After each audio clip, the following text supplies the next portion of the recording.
When President Trump accused Obama of treason live on air, every anchor froze until Jasmine Crockett calmly stepped in and broke down his statement. Fact by fact, with the entire country watching, the air inside the WCTV studio in Tempe, Arizona, felt heavier than usual that Thursday night.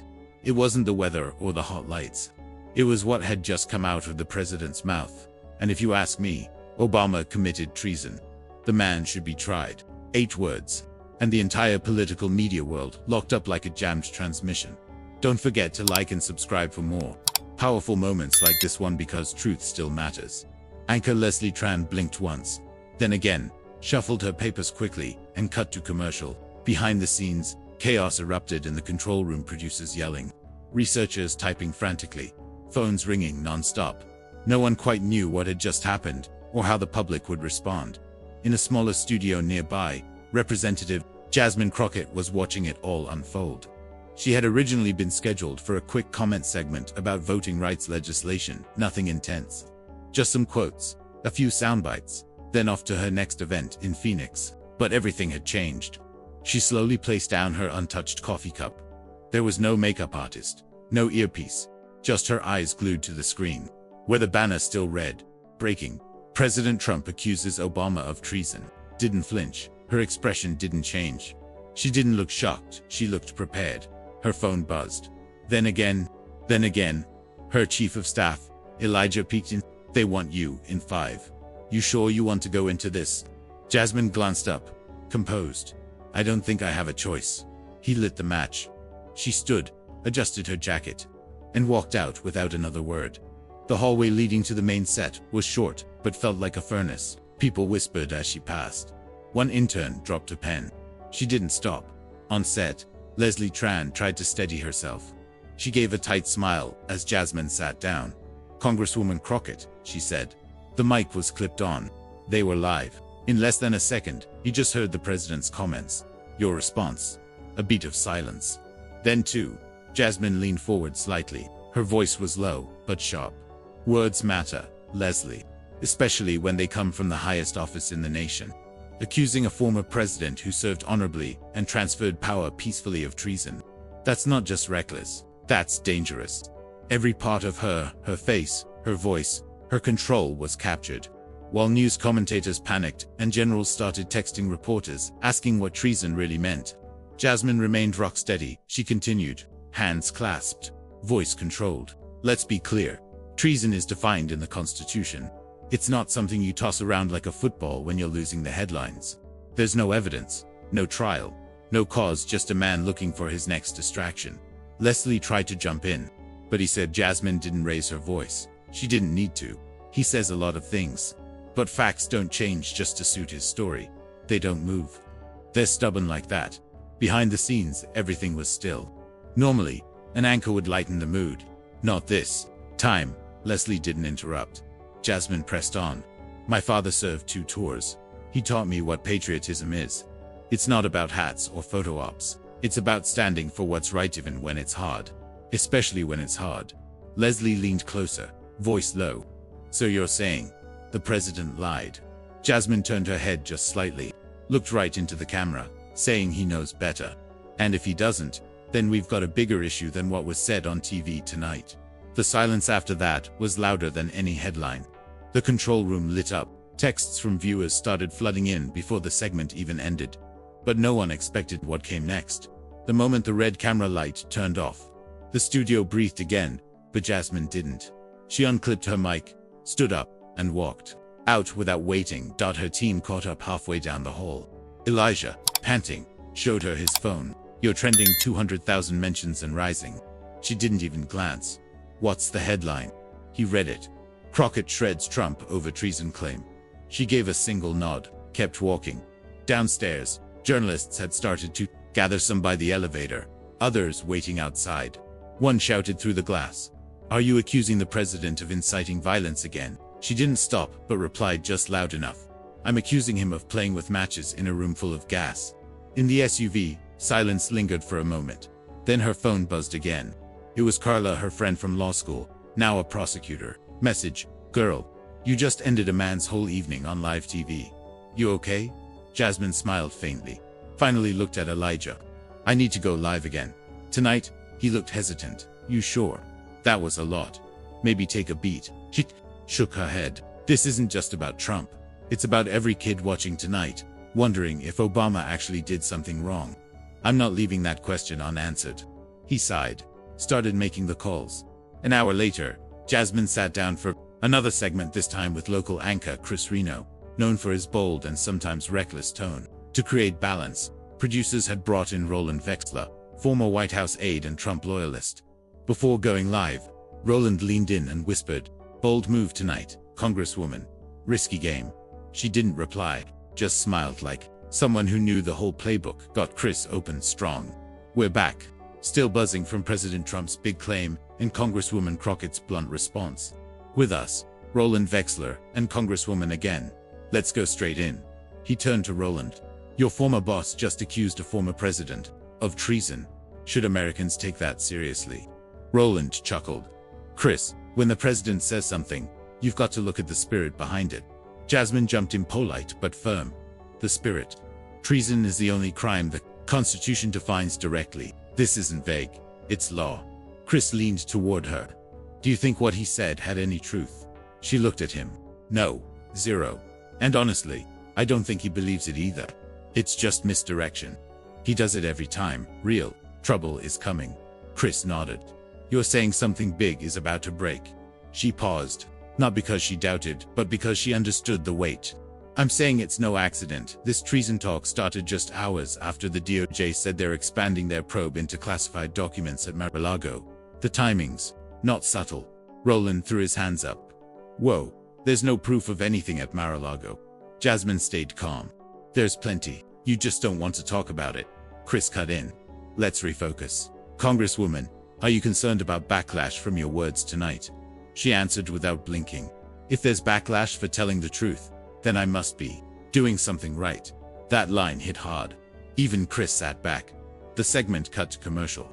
Off air, Roland leaned in one more time. You know they're coming for you now. Jasmine held his gaze and said, let them, but this wasn't just politics anymore. This felt personal. She barely spoke on the ride back to the hotel.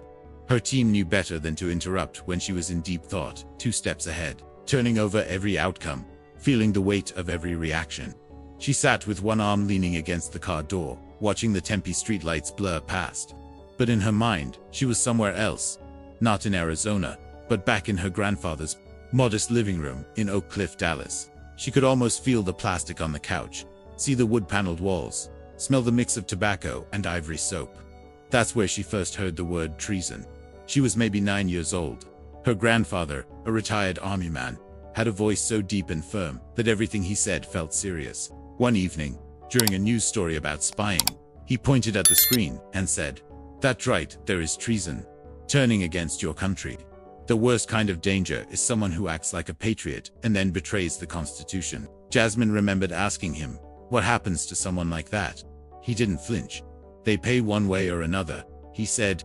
That moment stayed with her, not because it scared her, but because it made things clear. Some lines weren't about politics. They were sacred now. Years later, sitting in the backseat of a car far from home, she heard that word again, this time coming from the president himself. But it wasn't used for a traitor or spy. It was thrown at Barack Obama. Jasmine picked up her phone. Dozens of messages poured in, some supportive, some angry, some just opinions. One message stood out, not for the sender's name, but for the photo attached. It was from a history teacher in Kansas City. A black girl, maybe 12, stood in front of a whiteboard, and behind her, a projected image of Jasmine's face. The caption read, "We watched your clip this morning. My students want to know, why does telling the truth take so much courage?" That's when it really hit her just how far her words had reached. She turned to Elijah and said, "We need to publish the full transcript. No cuts, no spin. People deserve to hear every word, exactly as I said it." Elijah nodded, already typing. Back at the hotel, she took off her heels and sat on the edge of the bed. The silence in the room wasn't heavy, it gave her space to think. The TV was still on, muted, showing her face across every channel. Some anchors praised her, others warned she had gone too far. It was the same old reaction. Her phone rang. Again, not staff, not media, not friends. It was her Uncle Rodney. They hadn't spoken in over a year, not since the funeral. "Hey baby girl, he said. His voice sounded older, rougher than she remembered. I just wanted to say something. Go ahead, Jasmine said, leaning back. I watched what you said twice. And I kept thinking your granddad would have been proud as hell. She smiled, eyes on the carpet. You think so, I know it. He always told you if you ever had a mic, don't use it to sound smart. Use it to tell the damn truth. They talked for 10 minutes. Nothing deep, just old memories. That's how Jasmine stayed grounded, by connecting with the people who knew her before the cameras. After they hung up, she sat for a while in silence, phone still in her hand. Then she opened her notes app, not for sound bites, but for the truth. She began typing a list: facts, dates, sources, quotes from legal experts, video archives. She wasn't going to let anyone twist her words. She wanted to stay ahead of it. At the top of the page, she wrote, "If we're going to talk about treason, let's do it with receipts." Meanwhile, back in the studio, the cameras were still rolling. By morning, her words were everywhere. News shows played clips on repeat. Her statement was recut, subtitled, turned into memes. Some called her fearless, others called her reckless. Even those who tried to downplay her had to quote her. But Jasmine wasn't focused on headlines. What mattered to her were the faces. That afternoon, she flew into Flagstaff for a pre-scheduled school roundtable with students and teachers. Normally, these events were quiet. She'd talk about education policy, take a few questions, take photos, and leave. But this time, the students had already seen her on the news. Halfway through the discussion, a girl near the back lifted her hand. "Congresswoman Crockett," she said, voice a little shaky. "How do you keep standing up to people like that without being scared?" Jasmine paused. She looked at the girl, long braids, chipped nail polish, biting her lip nervously. "To get scared," Jasmine answered. "But I don't let fear be the last thing I feel before I speak." There was a quiet moment. Then a few students nodded. Someone whispered, "That's real." Later, during a private lunch with staff, a teacher named Miss LaRue approached Jasmine, holding a manila folder close to her chest. "I wanted to show you something," she said softly, opening it. "One of my senior C's in debate stayed up half the night writing this. He didn't use social media, so he printed it." Jasmine took the pages. The handwriting was neat. The title read, "Why Truth Still Matters." After reading just the first paragraph, a lump formed in her throat. That evening, back in her hotel room, she kept replaying one key moment from the interview. Not the statistics or legal points, though. Those mattered too. But the exact second she turned her attention from the host to the camera and spoke straight to the audience. You can't rewrite history just because it doesn't suit you. You can't scream treason just because you lost a narrative. And you definitely can't wave the flag to cover up your own wrongdoing. It wasn't in her script. She hadn't planned to say it. It came out on instinct. But that was the line everyone remembered. Her inbox flooded with messages from veterans, teachers, retired civil servants. Some were long letters, others just one line. One came from a retired Navy captain. "You said what needed to be said. Thank you for being brave enough." But the clip didn't just reach her supporters. It shook her critics too. Within hours, political analyst Maxwell Rint went on air, calling her divisive, accusing her of fueling partisan tensions. Jasmine expected that. But what she didn't expect was a message from an unknown number: Mark O'Neill, a Republican congressman from Kansas. They had clashed before in committee hearings. He was old school, usually stayed away from hot-button issues. His message was short. "Don't back down. You're right. Some of us are just too scared to say it." She read it twice, then set the phone down. The quiet in her room felt different now, not heavier, but sharper. Like something real was changing, and she was standing right at the center of it. The next morning, her team sent her a link. Overnight, the clip of her confronting Trump had reached over 7 million views, and the numbers were climbing. Elijah called from the hotel lobby. 3 networks want exclusives. Should I cancel them all? Jasmine looked at the paused TV, screen showing her face, eyes focused, mouth mid-sentence. "No," she said. "We'll do one, but on my terms." But the media storm didn't slow down when the cameras shut off. It grew. Within 24 hours, things moved fast, like an avalanche. At 7:04 a.m., her team uploaded the full, unedited transcript of her WCTV appearance to her official site. By 7:31, it had already crashed once from the high traffic. They moved it to a backup server and added a note at the top. "These are my words. No edits, no spin." At a small cafe off Route 66, Jasmine sipped black coffee as Elijah read the numbers. 2 million hits in under 90 minutes. That's a record. Also, trolls are coming in. Jasmine looked up. How bad? Death threats. Name-calling. One guy sent a news photo. We're tracking IPs. Security's on it. She stared into her cup, then slowly pushed it aside. Get Capital Detail on alert, she said. If needed, bring in Flagstaff PD. Do it, Elijah nodded, stepping aside to make the call. She inhaled deeply, not out of fear, but wariness. The kind that builds when you realize each sentence you speak might earn admiration from some and hatred from others. Still, backing down wasn't an option. By late afternoon, the video had gone viral across top media channels. But what surprised her wasn't the vidget, was how regular people outside the political echo chamber were responding. At the airport that same day, an older white woman in her late 60s approached, denim jacket worn, paperback, mystery novel in hand. Miss Crockett, she said softly, I don't agree with everything you said, but I raised 3 boys and taught middle school for 30 years. I've never heard a politician speak that clearly, that fast. That meant something. Jasmine was momentarily speechless. She simply extended her hand. Thank you. The woman gently squeezed it and added, be careful. They don't like people who speak truth. Those words stuck with Jasmine far longer than expected. Back in DC, the backlash was intensifying. Commentators analyzed her speech line by line, treating her words like scripture or sacrilege. Donors from both sides were watching quietly. Deep in the White House, aides were already working on a counter, whether the president wanted it or not. The numbers were getting too big to ignore. That night in her hotel suite, Jasmine and her team gathered around a laptop. A Fox News panel was on. 5 people, 3 men. 2 women doing their best to appear impartial. But tension cracked through. One leaned in, squinting. I disagree with her politics. But let's be honest, Crockett handled that moment better than anyone we've seen in years. Another added, yeah, but she played with fire. She basically called out the president for manipulating the truth on live TV. The third rolled his eyes. No, basically, she flat out called him a liar, they argued, circling her words like weather analysts trying to map a storm. Jasmine leaned back. It's not about being the loudest, she murmured. It's about being the voice people trust when everything else sounds like static. Elijah tapped his tablet. We're swamped with invites, podcasts, panel shows, even a couple of colleges want you to speak. Should I filter them? She shook her head. Let them come. I'll pick 1 or 2. No scripts though. No rehearsals.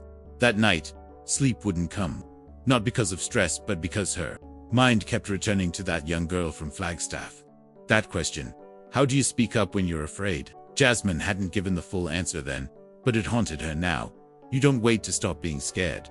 You speak and hope your truth is clearer than the noise. As the hotel quieted and lights dimmed, her phone buzzed.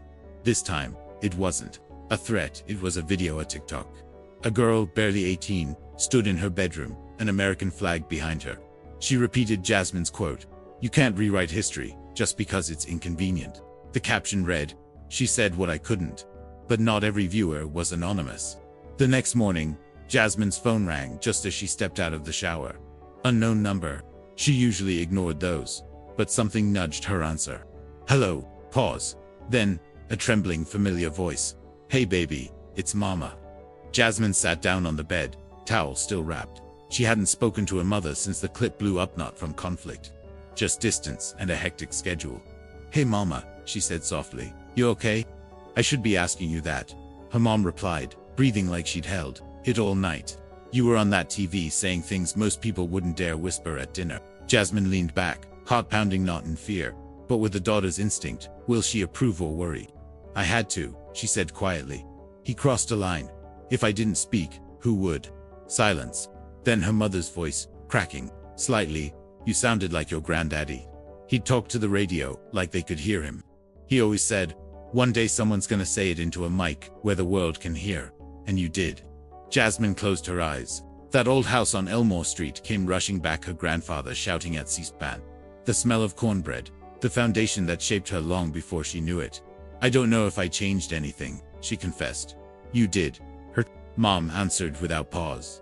You changed me. I was watching. And for the first time in years, I didn't feel invisible. I felt seen. And I know I'm just one person, but baby, that's not nothing. They sat quietly, miles apart but closer than they'd been in months. "Promise me one thing," her mom added. "What's that?" "Don't let them break you." Jasmine let those words settle, not because she feared breaking, but because she knew how many had before her. The ones who stood tall for too long, with no one to hold them up. "I won't," she whispered. "I promise." They talked a bit longer about nothing heavy. Groceries. A neighbor who kept knocking over trash cans every Tuesday. The little things that reminded her who she was outside the headlines. When the call ended, Jasmine sat on the edge of the bed, towel forgotten, staring at the Flagstaff skyline. Everything felt still. Then, a knock. "Elijah, we've got a situation." She grabbed her jacket and opened the door.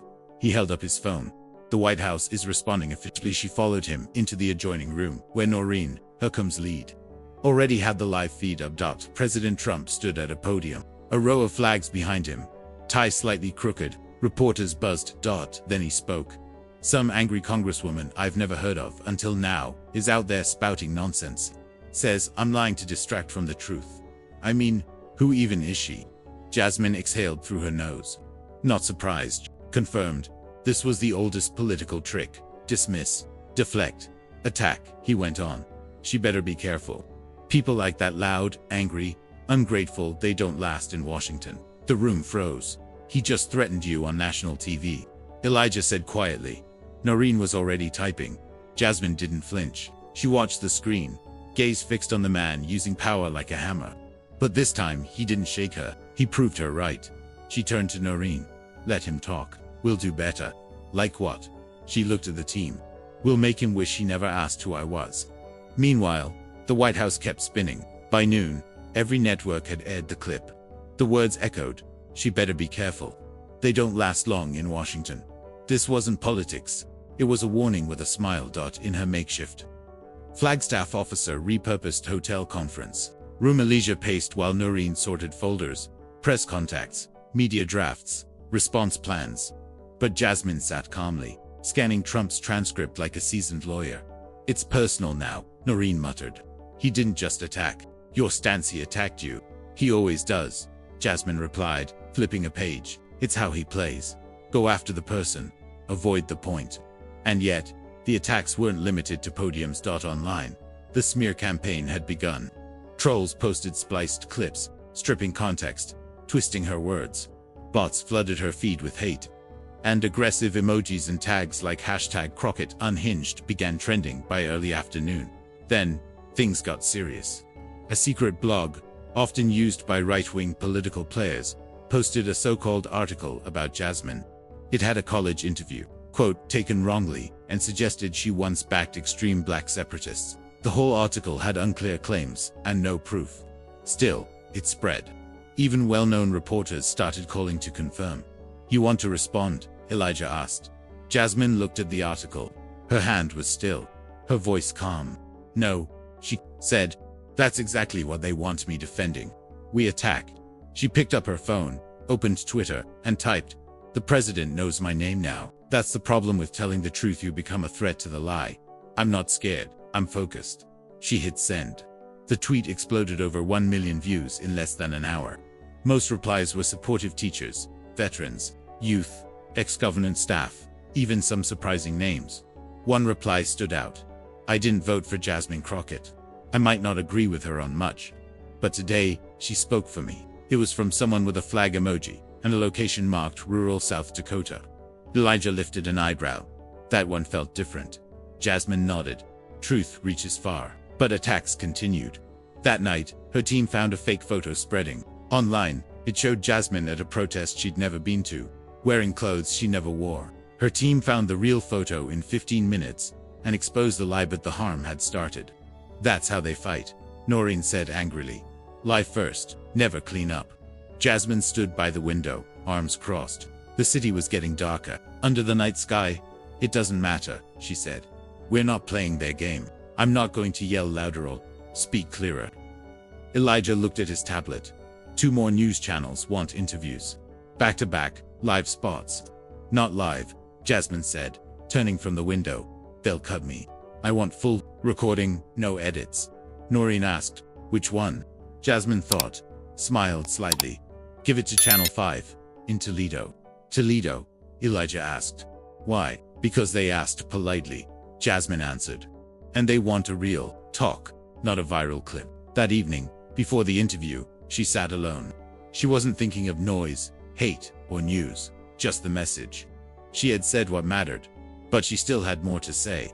And if the president wanted a fight with words, he picked the wrong woman. He fired from his gut. She spoke from fax records, votes, legal notes he hoped people forgot. But Jasmine was not done. The Channel 5 interview wasn't flashy. No big lights, no fast graphics, no loud music. Just Jasmine and veteran journalist Arlene Glass, sitting in a simple newsroom with plain floors and old ceiling lights. But plain can be strong. Arlene got right to it. Congresswoman Crockett, the president said you're angry and ungrateful. That people like you don't last in DC. How do you reply? Jasmine didn't flinch. People like me. You mean or black women who don't bow down? Arlene stayed quiet. Jasmine leaned in, voice calm but sharp. I've been called angry since I was 14. When I corrected a teacher who said slavery ended in 1863. Being black and honest upsets people used to water down truth. Arlene waited. Jasmine kept going. Here's what matters. When the US president calls a past president a traitor with no proof, that's not politics. That's propaganda. And if we don't fight propaganda, it becomes truth people accept. That line was powerful. Jasmine felt it. The kind of quote that lives longer than a news piece. She hadn't planned it. This wasn't some PR trick, it was real, she continued. He wants chaos, always has. Distract, divide, rule.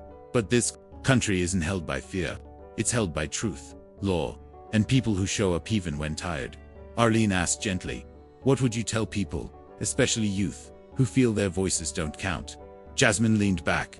I'd say, the powerful want that. They hope you stay home, quiet, scared, because if you ever rise, speak, organize, show up, it's over for them. That last sentence was repeated across America the next morning. Not just on MSNBC or NPR, but even on shows that usually avoided politics. It was clear, logical, real, no drama. She didn't yell. She made sense. Afterward, Arlene shook her hand. I've done this for 42 years. What you did, that wasn't just a quote. That was a moment. Jasmine smiled. I'm just keeping the volume right where it belongs. That night, Jasmine's phone buzzed. A new message. It was from Councilman Deshaun Ridge in Fresno, someone she hadn't talked to in over a year. His message, they'll drag you, but keep going. My daughter watched your segment. She asked if she could print your quote and stick it to her mirror. Jasmine stared at the message, then typed back, tell her the mirror is the best place for truth, you see it every day. The support didn't stop with friends. Next morning, someone unexpected stepped forward. A retired federal prosecutor, Linda Marston, wrote a public op-ed in the Cincinnati Register. She wasn't a politician or pundit, just someone who had served under 3 US governments and worked on security briefings. The article's title, Crockett is Right. The word treason is not a toy. She explained what treason really means, how the president's comment was false in law and history, and why Jasmine's reply wasn't just right but needed. Jasmine read the op-ed 3 times. Who is she? Elijah asked. Jasmine smiled. Someone who knows the law. The tide was shifting. Not fast, not everywhere. But it was enough. Enough to make people think. Enough to prove that truth spoken with courage gets noticed. And sometimes, people stand with you. Then came the messages that changed everything. Jasmine's inbox became a map of America, messages from Bakersfield, Sioux Falls, Dayton, Bismarck, Mobile, places she never visited, people she never met, stories she never expected. But one message stopped her cold. It wasn't an email. It came by post. A letter, written in neat blue ink, inside a plain manila envelope. It was sent to Representative Jasmine Crockett, Capitol Hill office, D.C. The writer, Judge Wallace Jarring, retired circuit judge, Fort Smith, Arkansas, conservative, appointed by Reagan. Not the kind who usually wrote to a black Democratic congresswoman. She read, Congresswoman, I've spent 41 years on the bench. I've sentenced and freed men. I've seen lawyers twist facts, and I've seen others speak truth despite cost. What I saw in your interview was not acting, it was integrity. The Constitution needs defenders. You are one. Don't stop. Sincerely, Judge W. Jarring. She read it twice, handed it to Elijah. He whispered, well, damn. And that wasn't the last surprise. 2 hours later, her phone rang with a number she didn't know. Normally, she wouldn't answer. Yet, something nudged her to answer. Congresswoman Crockett. The voice on the line said, "Yes, this is William Jeffers. I served in Vietnam. Been a lifelong Republican. Honestly, I've never sat through a full Democratic interview until last night." Jasmine listened, unsure where the call would lead. He continued, "You didn't raise your voice. You didn't deflect. You spoke honestly. And you didn't back away even when the president tried to corner you." She blinked. "I respect that, deeply." But he wasn't finished. "I've got 3 grandkids. I want them to witness that kind of strength on screen more often. Not just from your side. From all sides." When they ended the call, she remained still for a bit, not because she was shaken, but because it mattered. When people with no obligation stand by you anyway, it means something. That same afternoon, a video clip began making the rounds. It showed Congressman Emmett Voss, a Republican from Ohio, speaking to veterans in Columbus. The meeting had been planned as a simple town hall. Nothing flashy. But someone in the audience brought up Jasmine Crockett's recent comments. To everyone's surprise, Voss didn't sidestep. "I don't share her views," he said, arms folded. "But I watched the clip. She wasn't dishonest. In fact, she did what many from my own party were too scared to do, call out foolishness for what it really is." A few claps came from the back, then more followed. News channels picked it up. Evening shows labeled it a rare case of bipartisan honesty. But Jasmine wasn't thinking about headlines. What mattered was what it symbolized. The wall was cracking. People weren't just tuning in, they were starting to question. Not because she told them how to think, but because she made it feel okay to think again. That night, she finally paused. Alone in her hotel room, legs propped on the windowsill, she scrolled through messages until one made her stop. A picture, a young girl from Nebraska, standing in front of a mirror in her bedroom. Taped to the mirror was a handwritten quote of Jasmine's. "You can't rewrite history every time it feels inconvenient." Below it, the girl had written, "I want to tell the truth even when I'm scared." Jasmine didn't cry. Didn't speak. She simply took a screenshot, filed it in a special folder she kept for moments like this. She titled the folder, "Proof." Proof that standing strong doesn't always mean standing alone. But all of it would only matter because of what came next. 1 week later, Jasmine entered an auditorium at Western State University in Spokane, Washington. She'd been invited to deliver the final speech at a national forum on democratic values. She wasn't the headline speaker. In fact, she hadn't even been on the original agenda. But after her recent viral moment, an opening had emerged and no one fit better to close the event. The hall was full. Students, faculty, reporters, veterans tucked quietly in the back. Cameras were set subtle but watching. There was a hush in the air as she approached the podium. She didn't start with a quote, or a smile, or a welcome. She started with a memory. "When I was 9, she began. My grandfather taught me what treason really means. Not the legal kind, the moral kind," he said. "Treason isn't just turning on your country. It's betraying the people who still believe in it." No slides, no visuals, just her voice firm and sure, like a shield. And a week ago, she continued, "The current president accused the former one, a man who carried himself with calm and dignity, of treason. With no proof, no charge, just reckless impulse." She paused, scanning the room, letting silence speak for a moment. "But it's not just about Donald Trump. It's about this moment we're in, a time where truth gets bent, power gets loud, and lies can drown out quiet facts if we allow it." A student in the front row didn't blink, his eyes locked on hers. Her tone softened, grew more personal. "I've been labeled bitter, angry, emotional, told to tone it down, to smile more, speak less. But I learned long ago truth doesn't need to whisper to be real." Letting that land, she went on. "This isn't the first time a generation's been tested. Every era has its test. Ours is this. Will we let power stretch truth until lies feel like common sense?" Her voice strengthened. "When someone lies on live TV, calls it fact, and challenges the world to flinch first, that's not just a political crisis. That's your problem. My problem. Our collective duty." Offstage, Elijah watched, arms crossed, quiet pride in his eyes. "I didn't speak last week to be noticed," she said. "I spoke because staying silent had stopped being neutral. Because too many of us learned that, too late. And the cost of pretending you didn't hear the lie. You'll start believing it." No rustling, no coughs. The crowd sat frozen. Speaking the truth won't make you popular, she said. You'll be mocked, twisted, targeted. But if you don't speak, if we all stay quiet, someone else gets to rewrite reality. She inhaled. Her voice dropped slightly. My grandfather never saw me sworn into Congress. He died the year before I ran, but before he passed, he told me this. If you ever get the mic, don't waste it on being liked. Use it to make someone remember. A soft clap began at the back, then another, then more. By the end, the crowd stood, applauding. Jasmine didn't bask in it. She stepped away, nodded briefly at the event organizer, and exited before the clapping died down. She never liked making moments about her. Outside, the air was cool, clean. She stood beneath the fading sky and let it settle over her, not as a leader or a trending figure, but simply as someone who told the truth and stayed standing. Elijah caught up beside her, wearing a quiet grin. You know, he said, you could have run for president tonight. She rolled her eyes. Let's survive this week first. He laughed. They'll remember this one.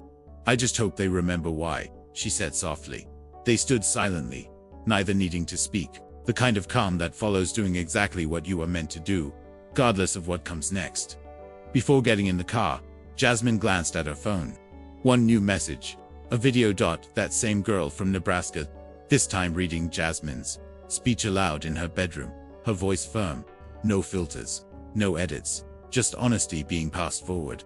Jasmine smiled, saved the video, and whispered to herself, if this story touched you, don't keep it to yourself. Hit the like button, share it, forward, and subscribe for more stories that remind us why truth still matters.